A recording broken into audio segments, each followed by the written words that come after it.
वाशिम जिल्ह्यातील कार्यकारिणीची निवड दिनांक 27 जुलै 2024ला जागतिक मानवाधिकार सुरक्षा फेडरेशन इंडियाद्वारा तिसऱ्या वर्धापन दिनानिमित्त छत्रपती संभाजीनगर औरंगाबाद येथे आयोजित करण्यात आला होता। त्यामध्ये वाशिम जिल्ह्यात नवीन कार्यकारिणी संस्थापक अध्यक्ष श्रीमान राजेंद्र आहेर सर यांच्या अध्यक्षतेखाली दिनांक 27 जुलै रोजी करण्यात आली। आपल्या सर्व पदाधिकारी माझ्यापेक्षा श्रेष्ठ चांगले बोलणारे हेतू कार्यकर्ते आहेत आणि आपल्या फेडरेशन मध्ये आपण एक फेडरेशन का स्थापन केलं दुकानावर तुम्ही जागतिक सुरक्षा फेडरेशनच्या माध्यमातून काम करतोय।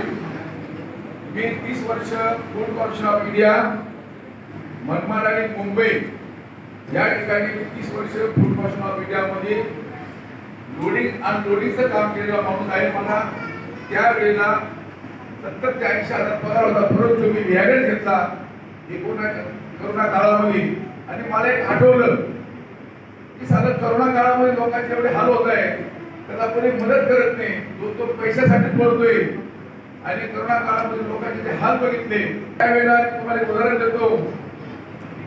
एसटी मध्ये बसतो, एक ड्रायव्हर म्हणून बसतो, माझ्या एसटी मध्ये त्यामध्ये प्रवीण कराडे सर यांचे विदर्भ प्रदेशाध्यक्ष, वाशिम जिल्हा महिला अध्यक्ष सौ उषा नाईक, वाशिम जिल्हा अध्यक्ष कालूभाई तवंगर, कारंजा तालुका अध्यक्ष श्री विजय खंडार, कारंजा तालुका उपाध्यक्ष आमचे जनमत लाईव्हचे वाशिम जिल्हा प्रतिनिधी श्री ज्ञानेश्वर वरघट यांची निवड करण्यात आली व कारंजा शहराध्यक्ष श्री दामोदर जोंधळेकर यांची वर्णी लागली।